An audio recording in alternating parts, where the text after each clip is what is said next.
Good afternoon everyone. So in this video we are going to discuss the transmission electron microscopy. So the previous video we have discussed the scanning electron microscopy. So now we are going to discuss the transmission electron microscopy. So in the transmission electron microscopy, the diagram is there. With that we are going to explain.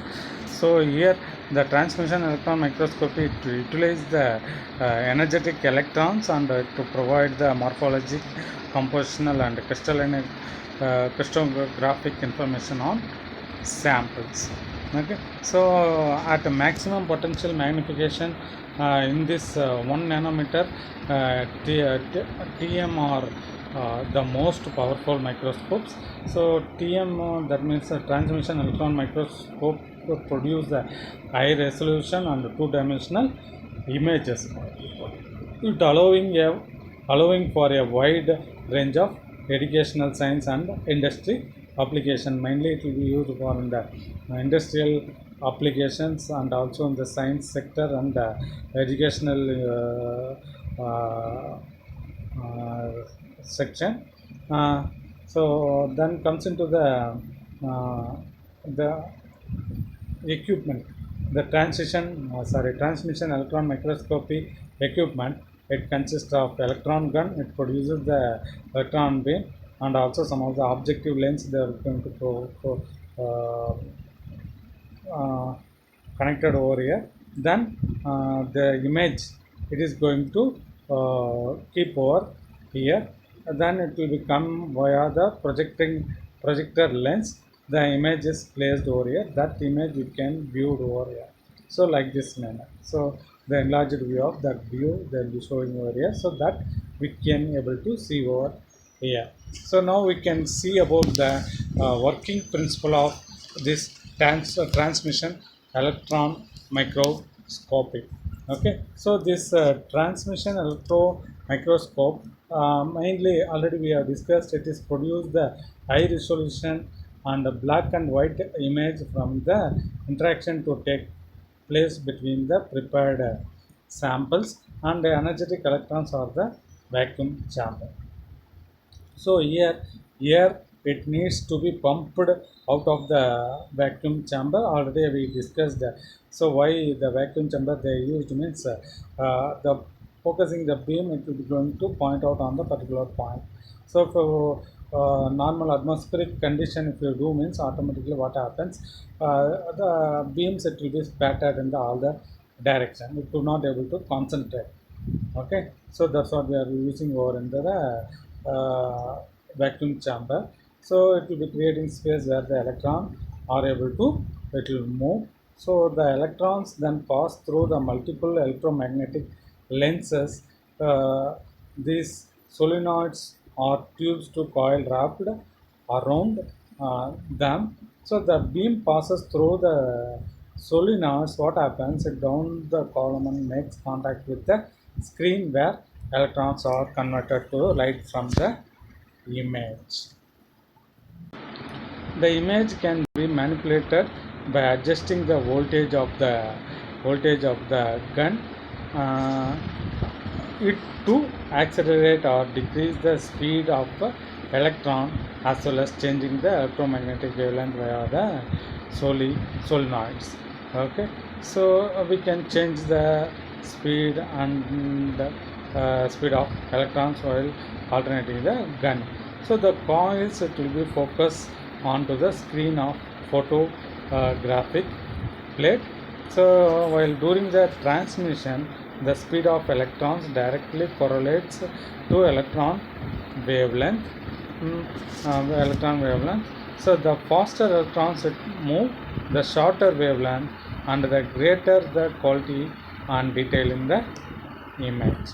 So the lighter areas, the image represent the place where the greater number of the electrons were able to pass through the sample, and the darker areas reflect the dense area of the object.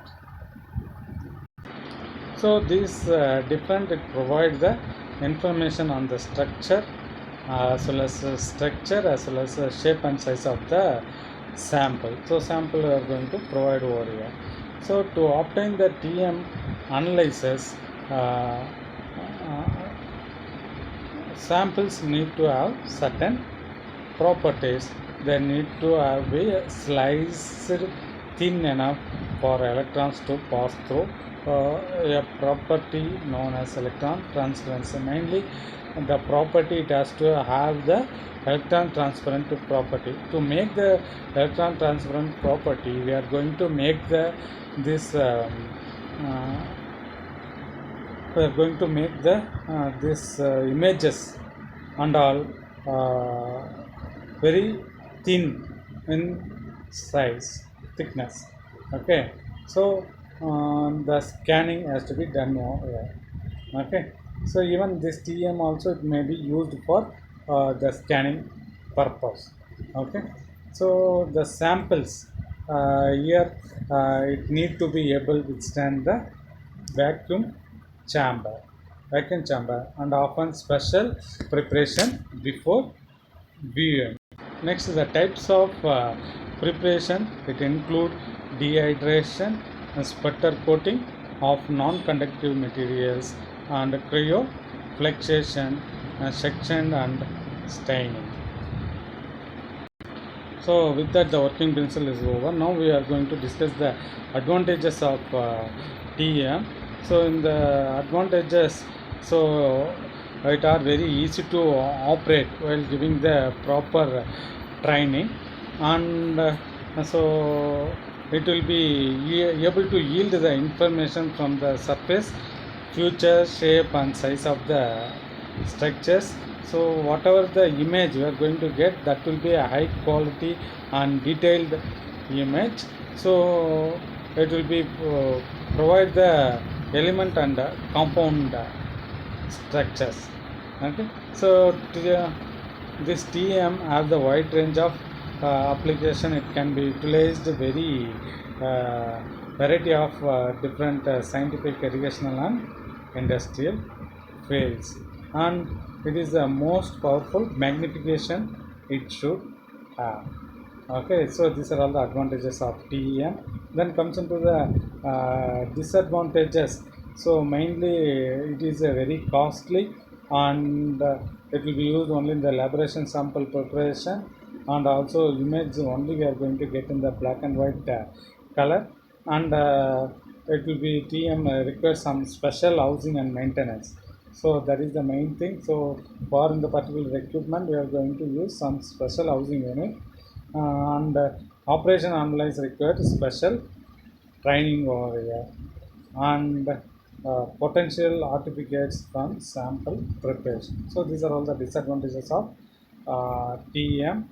Then comes into the next thing, TM application. The main thing, the transmission electron microscopy application is the it is uh,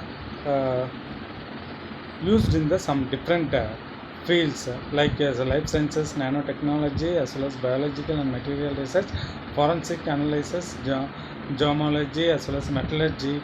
So in this field, it will used over there, and this will provide the topographical, morphological and compositional and crystalline informations, and the images, it will allow to research the view samples on molecular level, making it possible to analyze the structure and texture.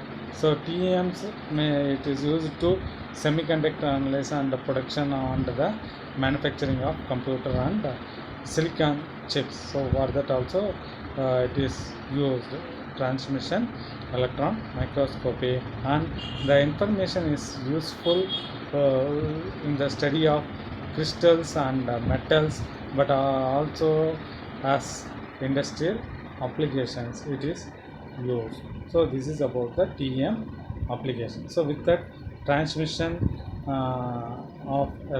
transmission electron microscopy get over. Thank you.